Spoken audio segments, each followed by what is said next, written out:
ನೋಡುವ ಸುಯೋಗ ಒದಗಿ ಬಂದಿದೆ. ನೀನು ನಿಜವಾಗಲೂ ಸತ್ಯನಿಷ್ಠನೇ? ಹೌದು ಗುರುಗಳೇ, ನನ್ನ ಜೀವನದಲ್ಲಿ ನಾನು ಕೊಟ್ಟ ಮಾತು ಹಾಗೂ ಸತ್ಯ ಇವೆರಡನ್ನು ನನ್ನ ಉಸಿರನ್ನಾಗಿಸಿದ್ದೇನೆ. ಓಹೋ, ಮಹಾನ್ ಸತ್ಯಸಂಧ. ಸತ್ಯನಿಷ್ಠೆಯನ್ನು ಪರೀಕ್ಷಿಸಲೇಬೇಕು. ಓ, ಏನಂದೆ ನೀನು? ನೀನು ಕೊಟ್ಟ ಮಾತು ಹಾಗೂ ಸತ್ಯಕ್ಕಾಗಿ ಯಾವ ಪರೀಕ್ಷೆಗೂ ತಯಾರೇ? ಅನುಮಾನವೇ ಬೇಡ ಗುರುಗಳೇ, ನಾನು ಯಾವಾಗ ಈ ಪರೀಕ್ಷೆಗಾಗಿಯೇ ತಯಾರಿದ್ದೇನೆ. ಹಾಗಾದರೆ ಕೇಳು ನನ್ನ ಎರಡು ಕೋರಿಕೆಯನ್ನು. ಮೊದಲನೆಯದು, ನೀನು ನಿನ್ನ ಸಂಪೂರ್ಣ ರಾಜ್ಯವನ್ನು ನನಗೆ ದಾನ ಮಾಡಬೇಕು. ಸರಿ. ಹಾಗೂ ಎರಡನೆಯದು, ನೀನು ನನಗೆ ದಕ್ಷಿಣೆಯನ್ನು ಕೊಡಬೇಕು. ದಾನವೇ ಧರ್ಮವೇ, ನಾನು ನೀಡುತ್ತೇನೆ.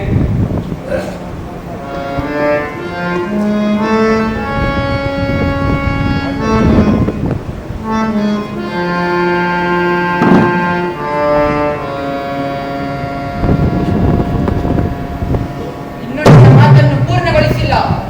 ಏನು? ಎಲ್ಲವನ್ನು ನಿಮಗೆ ಸಮರ್ಪಿಸಿದರೂ ಇನ್ನೇನಾದರೂ ಕೊಡಲು ಬಾಕಿ ಇದೆ? ದಕ್ಷಿಣೆ.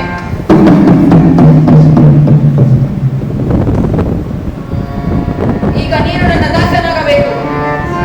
ಸತ್ಯದ ಬಾಧೆ ಇಷ್ಟೇ ತಾನೆ. ಕೊಡೋಣ, ಇಷ್ಟು ದೂರ ನಿಂತುಕೊಳ್ಳುವೆ. ಆಯ್ತು ಗುರುಗಳೇ, ನನಗೆ 1 ತಿಂಗಳ ಸಮಯಾವಕಾಶ ಕೊಡಿ. ಸರಿ.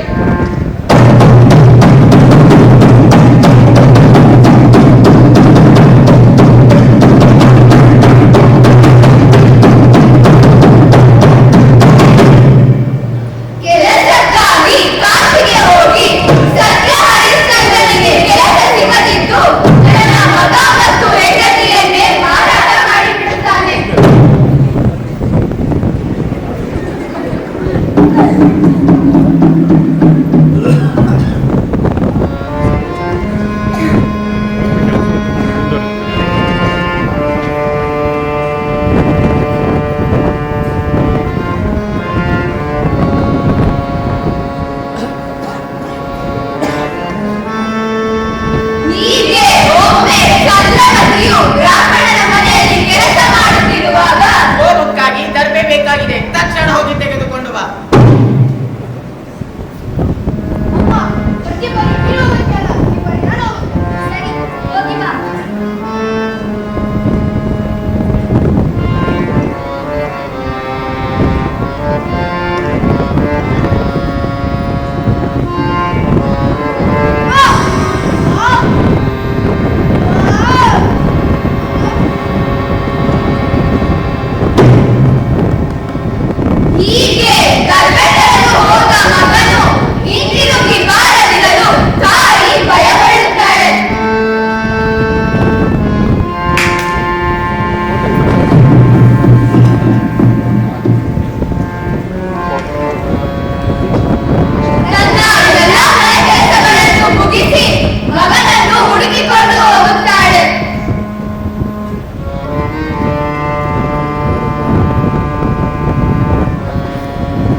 ನಿಯಮ ಶವದ ದಹನಕ್ಕೆ ವೇತನ ಕೊಡಬೇಕು.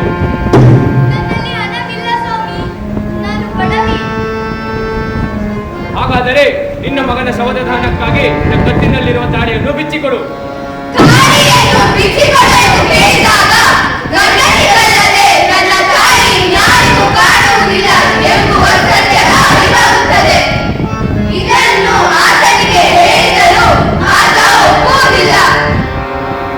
ಸರಿ, ಹಾಗಾದರೆ ನನಗೆ ಶ್ರೀರಕ್ಷೆ ಆಗಿರುವ ನನ್ನ ಮಂಗಲಸೂತ್ರವನ್ನೇ ಬಿಚ್ಚಿಕೊಡುತ್ತೇನೆ.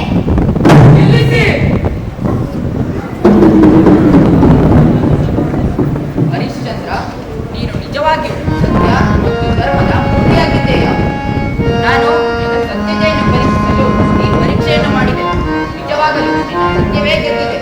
ನಿನ್ನ ಮಗನ ದಾನಕ್ಕಾಗಿ ತಾಯಿಯನ್ನೇ ಕೊಡಲು ತಯಾರಿದ್ದೀಯಲ್ಲ, ನಿನ್ನ ಧೈರ್ಯ ಮತ್ತು ತ್ಯಾಗವನ್ನು ಮೆಚ್ಚಿದ್ದೇನೆ. ನಿನ್ನ ಮಗ ಜೀವಂತವಾಗಲು